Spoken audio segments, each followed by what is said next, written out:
意把车换过来了，那不开它车出去玩确实有点不合适，所以今天我开着这台领克05，领大家去一个非常好玩的地方。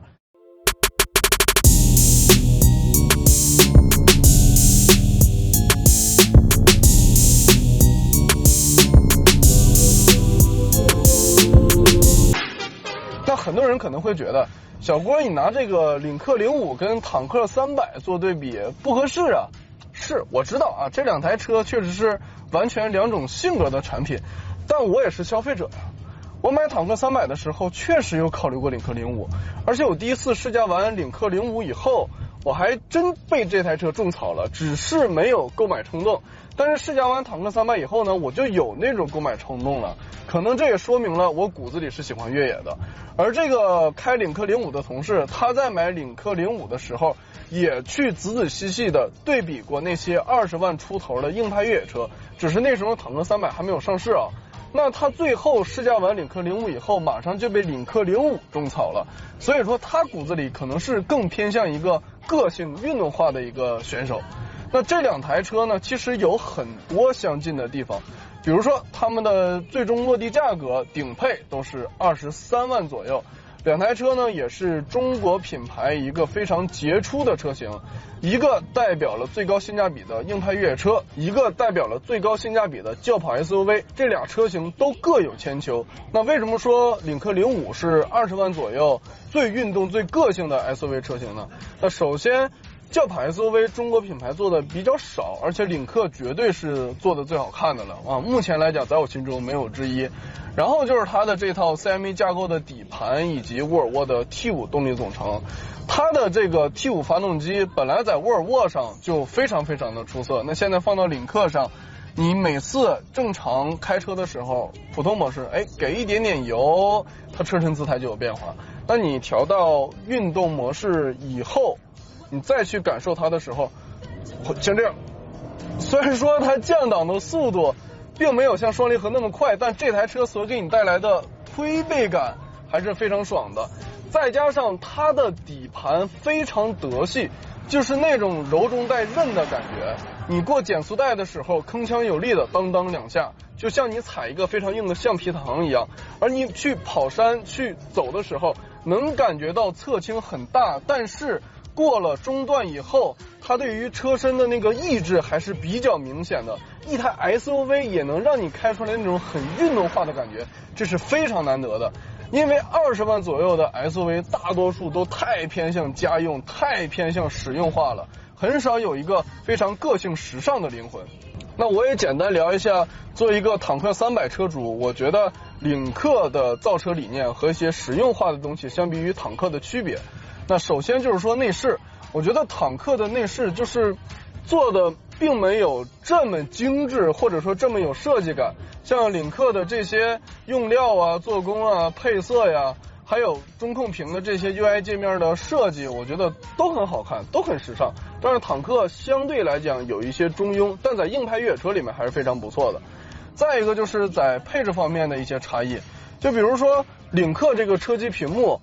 它的功能更多，而且响应速度更快，比坦克要好用。但是在辅助驾驶方面，没有想到的就是领克的领航辅助，我反复试了一下，它的车道保持在一些匝道超过60公里速度的时候，你转弯的时候它经常会退出，但是坦克不会。没有想到吧，这个主打高配置的城市 SUV 其实辅助驾驶不如一台硬派越野车。再一个就是一些细小的设计，大家都知道坦克很偏向于越野的实用化，它的后备箱门都是那种电动的开门，但是领克呢，它这些方面玩的有点太个性了，它的后备箱就是一个触控的感应，然后你白天用还好，多怼2次就行了，晚上呢找不到按键，真的。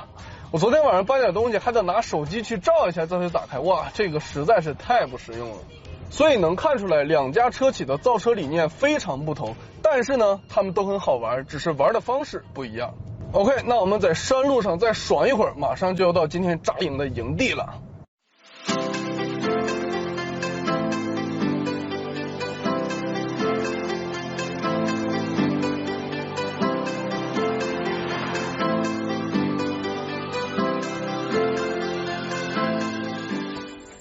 我们现在到了露营场地了，感觉天要下雨，咱得赶紧收拾了。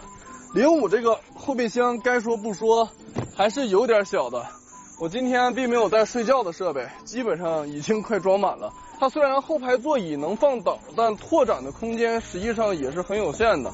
而且呢，05的后排真的不是纯为了给你家人准备的。这个后排头部空间没有想象中那么压抑啊，但是呢坐垫短，而且坐垫比较硬。那如果你买一台车需要照顾一家的老小，我觉得还是买个空间大一点的车型。05还是为了2人世界去准备的。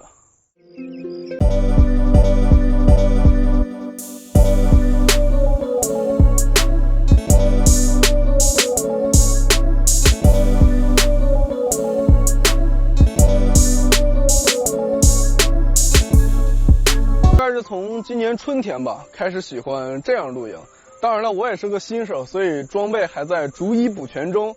我过去理解的露营啊，就是一堆越野车，然后去一个没人的地方，很野，然后甚至没有信号，大家为了在那儿睡一晚而露营。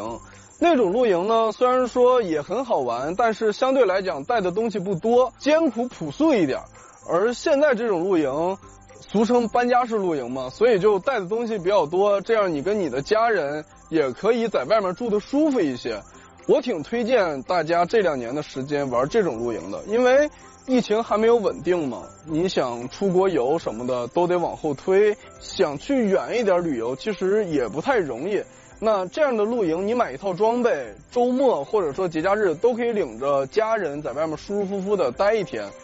享受户外这种空气，听听鸟叫，听听虫子叫，等等等等。我这套装备是一个国内挺畅销的品牌，叫做木高迪，然后帐篷加天幕加桌子椅子加这套火风的炊具，全下来大概是4000出头吧。当然了，露营跟汽车一样，也是有一个鄙视链的，就比如说玩一些进口高端品牌的朋友鄙视一些玩国产低端品牌的朋友。当然了，一方面我觉得确实有一些人还有一些崇洋媚外，但是呢我觉得一些中国品牌确实也存在着一些比如说抄袭啊，比如说质量参差不齐的地方。但是这2年能感觉到一个好的状况，就是我身边越来越多的90后、95后甚至是00后的朋友开始接触中国品牌的东西很多了，比如说鞋，比如说手机，甚至于我后面的汽车。其实这是一个好的事情，因为有努力的中国品牌去推出优秀的产品，我们就是要认可它，我们就是要鼓励它，这样这些中国品牌才能有自己更大的动力去造出能让我们骄傲的产品。帐篷如此，车也如此。